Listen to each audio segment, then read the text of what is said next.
நம்மளுடைய கவிஞரை பத்தி சொல்லிடுறேன். கவிஞரோட பிறந்த ஊர் வந்து கடலூர் மாவட்டம் விருத்தாச்சலம் ஆதனூர் அப்படிங்கிற கிராமம் சொன்னாரு. அவருடைய பெற்றோர் பேர் தங்கப்பொண்ணு கணேசன். இவர் அண்ணாமலை பல்கலைக்கழகத்துல பொறியியல் முடிச்சுட்டு சிங்கப்பூர்ல வந்து 8 ஆண்டுகளா பணிபுரிகிறார். திரவ சிலைகள் பட்டினிப்பாலை அப்படிங்கிறது இவருடைய கவிதை தொகுப்பு. பட்டினிப்பாலை அப்படிங்கிற இந்த நூல் வந்து நல்லக்கண் அவர்களால முதல்ல தமிழகத்துல பெரியார் திடல வெளியிடப்பட்டிருக்கு. அதுக்கப்புறம் தான் நம்ம சிங்கப்பூர் கவிமாலை சார்ந்த அறிமுகம் கண்டது. 2 வாரத்துக்கு முன்னாடி இணைய பண்பாலையில பாத்தீங்கன்னா இவரோட வாசக சாலையில இந்த கவிதையை வந்து படித்து வெளியிட்டு இருந்தாங்க. இதை நானும் வந்து கேட்டிருந்தேன். சரி, இப்போ படிப்புக்குள்ள போறேன். அவரோட பட்டினிப்பாலை அப்படிங்கிறது போறேன். முன்னாடி கவிதைனா எது? ஏன்னா மனசை தாக்குற எல்லாமே கவிதை தான். அது ஒரு ஓவியமா இருக்கலாம். அந்த ஓவியம் மனதை தாக்கும் போது சொற்களா வெளிப்படுத்துறோம் இல்லையா, அது கவிதை தான். கவிதை வந்து மரபு கவிதையா புது கவிதையா அப்படின்னு நம்ம ஆராய வேண்டிய அவசியம் இல்லை. நம்ம உள்ளத்துல இருக்கிற சொற்களை நம்ம வடிக்கும் பொழுது அது கவிதையாக வெளிப்படுகின்றது. இத திறனாய்வு அப்படின்னு சொல்றதை விட என் மனதில் எழுதின தாக்கம் நான் சொல்றேன். ஏன் அப்படின்னா, நான் நகர்ப்புறத்தில் வளர்ந்த பெண். எனக்கு வந்து இந்த கிராமத்துல இருக்கிற வாழ்க்கை முறையே திரைப்படத்துல பார்த்திருக்கேன், கதை புத்தகங்களை படித்திருக்கேன். அப்படிதான் எனக்கு அறிமுகம் ஆயிருக்கே தவிர நேரடியா நான் பார்த்ததில்லை. ஆனா இந்த கவிதைகள் ஒவ்வொன்றும் பார்க்கும்போது காட்சிப்படுத்துற மாதிரியே கவிதைகள் எளிய சொற்களால் வடிவமைக்கப்பட்டிருந்தது. தலைப்பு கொஞ்சம் வித்தியாசமானது. பட்டினிப்பாலை. பட்டினினா நம்ம எல்லாருக்குமே தெரியும், அது என்ன, வறுமையோட அடி மட்டத்தில் இருக்கிற ஒரு துன்ப நிலை. ஆனா பாலை அப்படின்னு பாத்தீங்கன்னா பிரித்துயர் பாடுவது. பாலைங்கிறது என்னன்னா தலைவனும் தலைமையும் பிரிந்திருக்கிறது மட்டும் இல்ல, அங்க வறுமை எல்லா விஷயங்களும் அங்க இருக்கு. அந்த பிரித்துயரை பாத்தீங்கன்னா தொடக்கம் முதல் இறுதி வரைக்கும் என்னுடைய கவிதையில பாடுபொருளாவே வந்திருக்கு. சங்க இலக்கியத்துல பாத்தீங்கன்னா சிலப்பதிகாரத்துல இந்த பாலைங்கிற சொல்ல பயன்படுத்திருக்காங்க. தொல்காப்பியத்துல இல்ல, சிலப்பதிகாரத்துல பயன்படுத்திருக்காங்க. என்னன்னா, முல்லையும் குறிஞ்சியும் முறைமையும் திரிந்து நல்லியல்பு இழந்து நடுங்கு துயர் உறுத்து பாலை என்பதோர் படிவம் புலம். அப்படின்னா என்ன இருக்குன்னா, முல்லை நிலமும் குறிஞ்சி நிலமும் ரொம்ப வளமையான நிலம். அந்த நிலம் வந்து மழைலாம் இல்லாம வறுமையில் வாடும் பொழுது அந்த பாலை நிலமாக மாறுமா. அவர் என்ன சொல்ல வர்றாரு, இப்ப இருக்கிற மருத நிலமான கிராமப்புறங்கள் வறுமையை நோக்கி போய்கொண்டிருக்கிறது. அதை வந்து தன்னுடைய கவிதையில அவரு சொல்லியிருக்காரு. இவருடைய கவிதையை வந்து இயல்பு தன்மையை நான் பாக்குறேன். ஏன் அப்படின்னா, உள்ளதை உள்ளவாறு அவரு கற்பனை கலந்து சொல்றாரு. அது மட்டும் இல்ல, உணர்ச்சிகளின் ஒரு ஒற்றுமையை நான் ஒருங்கிணைத்து சொல்றாரு. ஒவ்வொரு கவிதையிலும் வந்து அந்த உணர்ச்சிகளை அவர் வெளிப்படுத்துறாரு, வார்த்தைகள் மூலமா வெளிப்படுத்துறாரு. இந்த இரண்டுமே அமைப்பட்ட அவருடைய கவிதை வந்து எனக்கு இயல்பான ஆடம்பரம் இல்லாத அலங்காரம் இல்லாத எளிமையான கவிதையாவும் அதே நேரத்துல உள்ளத்தை போய் தேய்க்கிற கவிதையாவும் தெரியுது. இந்த கிராமப்புறங்கள பெண்கள் அடுப்பெரிக்கிற காட்சியை நம்ம பார்த்திருப்போம், திரைப்படத்துல பார்த்திருப்போம். ஆனா இந்த கவிதையை படிக்கும் போது பாத்தீங்கன்னா கண் முன்னாடி அதை கொண்டு வராது. அதற்கு சில வரிகள் மட்டும்தான் நான் சொல்ல விரும்புறேன். குடிசையில் நனையாமல் இருந்த உட்பக்க கூரையை பிடுங்கி ஈர அடுப்பிற்குள் மடக்கி வைக்கிறாள். அது மேல் நனைந்த குச்சிகளை படுக்க வைக்கிறாள். நமக்கு போன வத்தி குச்சியும் புசுக்கென்று போக 2ஆம் குச்சியில் எழுகிறது புகை. இது பார்க்கும்போது நமக்கு தெரியும், அந்த ஈரமான விறகை வச்சுட்டு அது மேல ஊதி ஊதி ஊதி அந்த புகையை இடையில அந்த தீயை மூட்டுறதுக்கு அந்த பெண் எவ்வளவு கஷ்டப்படுறா அப்படிங்கிறது தெரியுது. அதுக்கு அடுத்த வரையை பாத்தீங்கன்னா, இவர்களின் குடிசை கூட திடீரென எரிந்து விடுகிறது, அங்கு அடுப்பு பற்ற வைப்பதுதான் அவ்வளவு கடினமாக இருக்கிறது. என்ன அழகா வந்து அவரு அங்க போட்டிருக்காரு அப்படின்னு பார்க்கும்போது உண்மை அதுதான். இன்னைக்கு வந்து அவங்க வீட்டு அடுப்பை எரிகிறது கடினமா இருக்கு, குடிசை எங்க பார்த்தாலும் எரிஞ்சுக்கிட்டே இருக்கு. அதுக்கு காரணம் என்ன நம்ம சொல்ல வேண்டாம், அது எல்லாருக்குமே தெரியும்.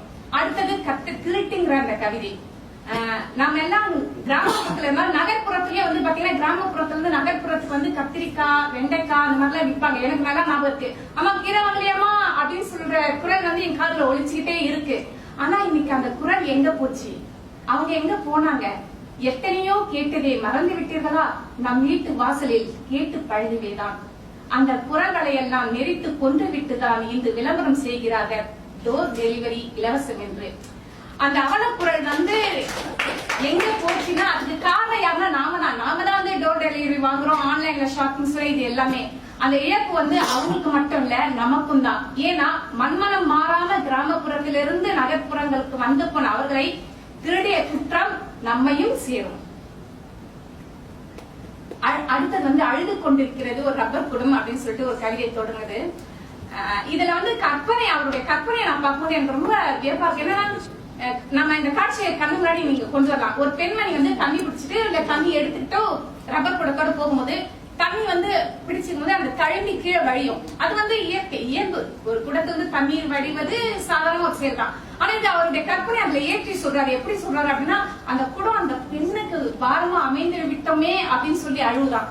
பழைய நூல் புடவைக்கு வாங்கிய அந்த ரப்பர் குடம் நிச்சயம் அவற்றையெல்லாம் நினைத்து இருக்காது. காலம் காலமாய் இடுப்பு வலி பொறுத்தவளுக்கே கூடுதல் வலியை கொடுத்து விட்டமே என்றுதான் வருந்தி இருக்கும். அது எவ்வளவு அழகா தன்னுடைய குறிப்பை ஏற்றி சொல்றார். தற்கொலை பேற்றாளின்னு சொல்லுவாங்க. இதுதான் அது வந்து கவிஞர் வந்து இயல்பாவே பயன்படுத்தி இருக்காரு. அடுத்தது பள்ளிக்கூடம் பத்தின ஒரு கவிதை. பாடம்ங்கிற தலைப்புல கிராமப்புறங்கள் தான் இன்னைக்கு அரசு பள்ளிகளை வாழ வைத்துக் கொண்டிருக்கின்றன. அது கடைசி வரியில ரொம்ப அழகா சொல்லியிருக்காரு. நான் எல்லாமே படிக்கல, முக்கியமா நான் அந்த வரிகளை மட்டும் படிக்கிறேன். தனி பேருந்தில் பள்ளிக்கு செல்லாத அவர்கள் தான் இன்னமும் அடைக்காத்து வைத்திருக்கிறார்கள் அரசு பள்ளிகளை. உண்மை அதுதான். ஏன்னா தனியார் பள்ளிகள் எல்லாம் அவங்களே வந்து பேருந்து விட்டுறாங்க. எங்க இருந்து எங்க போனா முதல்ல அவங்க வாங்கும் போதே என்னதான் வாங்கிடுறாங்க, எல்லா பீஸும் வாங்கினாலும் அதோட சேர்த்து பேருந்துக்காகவும் வாங்கிடுறாங்க. ஆனா இன்னைக்கும் அரசு பள்ளிகள்ல நடத்துறது யாருன்னா கிராமப்புறங்கள் தான். சோ அந்த வரியை கூட அவர் வந்து சில சமயம் அழகா கொண்டு வந்திருக்காருன்னு நான் நினைக்கிறேன். இன்னொரு விஷயம், ஒருவேளை தனியார் பள்ளிகள் கிராமப்புறத்துல எத்தனை ஆதகத்தை சொல்றாரான்னு கூட தோணுது இன்னொரு வகையில பார்க்க போனீங்கன்னா. அடுத்தது உள்ளூர் சாவுங்கிற தலைப்புல வர கவிதை. இந்த கவிதை ஏன் எனக்கு பிடிச்சது, நான் எல்லா கவிதையும் சொல்ல, ஒரு சில கவிதைகள்ல சில வரிகள் மட்டும் தான் சொல்றேன். ஏன்னா அதுதான் சரியான திறனாய்வா இருக்கும்னு நான் நினைக்கிறேன். அடித்து புரண்டு வெடித்து அழுது சோகத்தை பாதியாய் குறைக்கிறார்கள். சாவு வீட்டை கண்ணீரால் நிறைக்கிறார்கள். அவரவர் நெஞ்சுக்குள் அடைப்பட்ட சோகத்தை எல்லாம் அழுது தீர்ப்பதற்கு அன்றைய சாவு வீடு மேடையாகிறது. இது உண்மைதான். ஏன்னா இறந்தவர்களுக்காக மட்டும் நம்ம அங்க அழல. அங்க போய் அழும்போது நம்மளுடைய சோகத்தையும் நம்ம தீர்த்துக்கிறோம். ஒரு 10 நிமிஷம் அழுவோம். அதுக்கப்புறம் பாத்தீங்கன்னா நம்ம அந்த சோகம் எல்லாம் தீர்ந்து போயிட்டு பேசிக்கிட்டே இருப்போம். அப்புறம் திரும்ப யாராவது வந்து அழுவாங்க. அப்ப திரும்ப நமக்கு வந்து அந்த தாக்கங்கள் ஏற்படும் போது திரும்ப நம்ம அழுவோம். சோ அது வந்து அந்த சாவு வீடை அவர் என்னவா சொல்றாருன்னா மேடை ஆகிறது. எதுக்கு? நம்மளுடைய சோகங்களை வெளிக்காட்டுவதற்கு, அவங்க சோகத்தை தீர்ப்பதற்கு மட்டும் அது உதவி செய்யல அப்படிங்கிறாரு. இதுல ஒன்றிருக்க உண்மை வந்து உண்மையிலேயே எனக்கு நேரடியா நீங்க பாத்தீங்கன்னா பொருள் கொள்ளுமா தெரியல. நான் கொஞ்சம் ஆழமா சிந்திக்கும் போது அந்த கவிஞர் அப்படி நினைச்சு எழுதினாரான்னு எனக்கு தெரியாது. என்னுடைய பார்வைக்கு அது அப்படிதான் தோணுது. ஏன்னா ஒவ்வொரு இறப்பு வீட்டுக்கு போகும்பொழுதும் சில நேரம் வந்து கொடுத்து வச்ச மனுஷன் அப்படின்னு சொல்லுவோம். ஏன்னா இனிமே சோகமே கிடையாது அவருக்கு. அந்த சோகம் நம்ம தலையில கட்டிட்டு போயிட்டாங்க அப்படிங்கிற ஒரு ஏக்கம், இது எல்லாமே கலந்த ஒரு அழுகையாவே நம்மளுடைய அழுகை மாறி விடுகிறது அந்த இடத்துல. மழையை பற்றி ஒரு கவிதை சொல்லியிருந்தாரு. அதுவும் குடிசை வீட்டுல. இவர் கவிதையை நான் படிக்கும் போதுலாம் என் முன்னாடி வந்து அது காட்சியாவே வருது. ஒரு மழை ஓலை குடிசை வீட்டுல வந்து தண்ணி சொட்டும் போது பாத்தீங்கன்னா அவங்க வந்து அந்த பாத்திரங்கள் எல்லாம் போட்டுட்டு அந்த இடத்துல வைப்பாங்க. அது எப்பவுமே டொப்பு டொப்பு டொப்புன்னு அந்த சத்தத்தோட அது விழும்போது அதுவே ஒரு இதமா இருக்கும். அதே மாதிரிதான் இவருடைய கவிதையில பாத்தீங்கன்னா, எப்போதெல்லாம் வருகிறதோ அப்போதெல்லாம் ஒரு அவசர நிலை பிரகடனத்தை அறிவித்து பின் அலுமினிய பாத்திரங்களில் அடைபடுவதே அந்த மழையின் வேலை. அந்த கடைசி வரி பாத்தீங்கன்னா, அலுமினிய பாத்திரங்களில் அடைபடுவதே அந்த மழையின் வேலை. அதுல 2 விஷயங்கள் சொல்றாரு. ஒண்ணு வந்து வீடு ஒழுகுது, இன்னொன்னு வந்து அலுமினிய பாத்திரம். அலுமினிய பாத்திரம் அதிகமா புழங்கப்படும் இடம் வறுமை கோட்டுக்கு கீழ் உள்ள மக்களிடம் மட்டும்தான். சோ இந்த 2 விஷயங்களை வந்து தன்னுடைய கவிதையில மிக அழகா சொல்லியிருக்காரு. அடுத்து பூனைக்குட்டி வந்து அந்த மழையை நனைஞ்சிட்டு வந்து படுக்கிறது அவருக்கு எப்படி இருக்குன்னா, அதே கவிதையில எப்படி சொல்ற, நனைந்த வாளுடன் அடுப்பங்கரைக்கு ஓடி வந்த பூனை சாம்பலை பூசிக்கொண்டு மனித மூளை வடிவில் படுத்துக் கொள்கிறது. இப்ப நான் யோசிக்கிறேன், ஆமாங்க அது மனித மூளை வடிவுல தான் இருக்கும். அது தோணல பாருங்க நமக்கு. அப்ப ஒரு கவிஞரோட பார்வையில அது எப்படி அவருக்கு தோணி இருக்கு. நமக்கெல்லாம் சாப்பாடு ஐயா வெட்டு, பொன்னி அரிசி, இந்த மாதிரி நிறைய வகைகள்ல அந்த சோறு வகைகள் தெரியும். ஆனா சேறு வகைகள் ஒண்ணு இருக்குங்கிறத இவர் கவிதையை படித்த பிறகுதான் நான் தெரிஞ்சுக்கிட்டேன். சேற்றில் நடவென்பது பொது புத்தி, எந்த சேற்றில் என்ன அறிந்தோர் தான் குறைவெந்து அப்படின்னு சொல்லிட்டு ஒவ்வொரு அந்த கவிதையில பாத்தீங்கன்னா கரையான் கட்டிகளை கொண்டிருக்கும் சேரு, அதுக்கப்புறம் மழை பெய்து பண்படுத்தப்பட்ட சேரு அப்படின்னு ஒண்ணு சொல்லிட்டு கடைசியில வந்து சோற்றில் மட்டுமல்ல சேற்றிலும் பல வகைகள். எனக்கு தெரியாது, இன்னைக்கு நான் தெரிஞ்சுக்கிட்டேன். நன்றி. அடுத்தது செருவாடு. செருவாடுன்னா நமக்கு தெரியும், அந்த ஏழை மக்கள் தான் செருவாடுங்கிறது அவங்களுக்கு அதுதான் பேங்க், வங்கி. கையில கிடைக்கிற எந்த மீத இருக்கிற காசு எல்லாம் கொண்டு போய் கொடுத்து அப்படியே சொல்லிட்டு போவாங்க. இதெல்லாம் வந்து நான் காட்சிப்படுத்தி பார்த்ததுதான். நான் வாழ்க்கையிலே சொன்ன எங்கேயும் பார்த்ததில்ல. சோ படித்தது இந்த கல்வியின் மூலமா படித்ததான் உங்கள்கிட்ட பகிர்ந்துக்கிறேன். அவங்க வந்து வட்டி கிடையாது, அவசர காலத்துல பணம் எடுக்க பிணை கேட்காது, கையில் கிடைக்கும் சிலைகளுக்கும் வாழ்க்கை தரும், சிறுக சிறுக சேரும் பணம் அவசர காலங்களில் தன் கணக்கை முடித்துக் கொள்ளும். கிராமத்து மக்களோட யதார்த்த வாழ்க்கையை வந்து இந்த கவிதை மிக அழகா காட்டுது. மிக முக்கியமா மினிமம் பேலன்ஸ் தேவையில்லைன்னு சொல்லுது. ஏன்னா நம்ம வங்கிக்கு இப்ப நமக்கு தெரியும், நம்ம சிங்கப்பூர்ல மினிமம் பேலன்ஸ் 1000 வெள்ளி இருந்தா தான் நம்ம வந்து வங்கியா கணக்கே ஆரம்பிக்க முடியும். மினிமம் பேலன்ஸ் என்ற வரைமுறை அந்த கணக்கிற்கு இல்லை. பேலன்ஸ்ல இருந்துதான் அந்த கணக்கே துவங்கப்படுகிறது. அந்த துவங்கப்பட்ட அந்த கணக்கு கடைசியில எப்படி முடியுமா? கடைசியில் கல்வி கட்டணமாகவும், கால்பவுன் மூக்குத்தியாகவும், பேர பிள்ளைகளுக்கு கொலுசாகவும் முதிர்ச்சி அடைந்து விடுகிறது அந்த சேமிப்பு கணக்கு. அவங்க சேமிக்கிறதே அதுக்காக தான். மீதி கிடைக்கிற அந்த பணத்தை எல்லாம் சேமிக்கிறது அதுக்காக தான். என்ன ஒரு விஷயம்னா, இந்த பணம் தான் எடுக்கணும்னா அவங்களுக்கு இவ்வளவுதான் எடுக்க முடியும் அப்படிங்கிற அந்த லிமிட் எல்லாம் கிடையாது. எவ்வளவுக்கு எவ்வளவு வேணாலும் அவங்க எடுத்துக்கலாம். அடுத்து இன்னொரு கவிதை வந்து, மூலதனங்களாக எங்கள் கையில் கிடந்த எதுவுமே முழுமை பெற்றவுடன் எட்டுவதில்லை எங்களுக்கு. இதுல ரொம்ப அழகா முதலாளித்துவத்தை வந்து சொல்லியிருக்காரு. எப்படின்னா, அவங்க கிட்ட இருந்து எல்லா பொருட்களையும் நம்ம வாங்குறோம், ஆனா கடைசியில அவங்களுக்கு அது போய் சேர்றது இல்லை.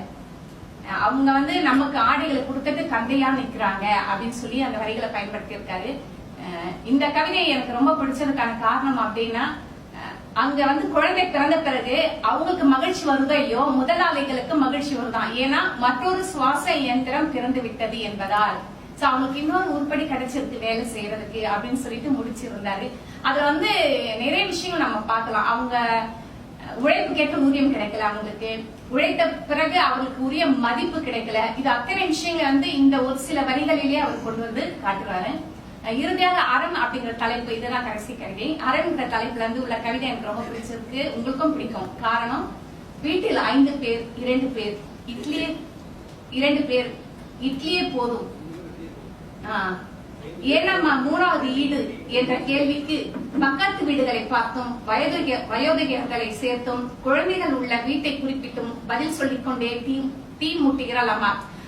இது எனக்கு என் வீட்டுல கூட சில சமயம் நான் பார்த்திருக்கேன். ஏன்னா அம்மா வந்து அதிகமா சமைக்கணும் கேட்பேன், ஏமா இவ்வளவு சமைக்கிறீங்க அப்படின்னு. நமக்காக இல்ல, பக்கத்து வீட்டுக்கும் கொடுக்கலாம் அப்படின்வாங்க. ஏன்னா அவங்கதான் வந்து அந்த அறங்கிறது எந்த அழகா அவர் பயன்படுத்திருக்காங்க. ஆனா இன்னைக்கு அந்த தீ அப்படிங்கறது அவங்க அடுப்புல எரிதோ இல்லையோ, அவங்க வயிற்றுல நிறையவே இருக்கு. அந்த வயிற்றுல இருக்கின்ற தீயை, அந்த வறுமை தீயை வந்து கவிஞர் தன்னுடைய கவிதையில மிக ஆழகமா சொல்லியிருக்காரு. இந்த கவிதை வந்து என்னை கவர்ந்ததுக்கான காரணம் நான் உங்கள்கிட்ட ஏற்கனவே சொன்ன மாதிரி, அந்த கிராமப்புறத்துல வறுமையோட வலிகளை வந்து வார்த்தைகளா வடிச்சிருக்காரு. இதுக்கு வந்து நம்ம ரொம்ப கஷ்டப்பட்டு சொற்களை தேடணும், இல்ல இதுக்கு போய் அகராதி எடுத்து பொருள் படிக்கணும் அப்படிலாம் எதுவுமே கிடையாது. யதார்த்தமான முறையில வந்து சொற்களே அடுக்கி கொண்டு போயிருக்கிறார். இன்னும் ஒரே ஒரு சின்ன கருத்தை நான் சொல்ல விரும்புறது என்னன்னா, அந்த கவிதையை வந்து நீங்க வரிசைப்படுத்திருக்கிற முறை கொஞ்சம் இன்னும் நல்லா கவனிச்சிருக்கலாம் அப்படின்னு நான் நினைக்கிறேன். ஏன்னா ஒரு இடத்துல வந்து ஒப்பாரின்னு போட்டிருக்கீங்க, அப்புறம் இன்னொரு 4 கவிதை தாண்டி திரும்ப அதே வீட்டில் சாவுங்க அந்த இது வருது. இது ரெண்டும் வந்து ஒரே பாடுபொருளா மாதிரி எனக்கு தோணுது. சோ அந்த வரிசை முறையை கொஞ்சம் மாத்தினீங்கன்னா அந்த உணர்வோட படிக்கும் போது இன்னும் நல்லா இருக்கும். ஏன்னா வேறு உணர்வுகள் மாறி மாறி போகாம ஒரே உணர்வோட படித்திருந்தா நல்லா இன்னும் அந்த ஃபீல் சொல்றோம் இல்லையா, அது அதிகமா இருக்கும் நான் நினைக்கிறேன். வாய்ப்பு கொடுத்தமைக்கு மிக்க நன்றி. இதுவும் என்னுடைய முதல் முயற்சி தான். நான் இப்ப சிங்கப்பூர்ல அதிகமா பேசுனதில்லை, இதுதான் முதல் முயற்சி. ஏதாவது நிறைகள் இருந்தா சொல்லுங்க, ஆனா குறைகள் இருந்தா கண்டிப்பா சொல்லுங்க. நன்றி, வணக்கம்.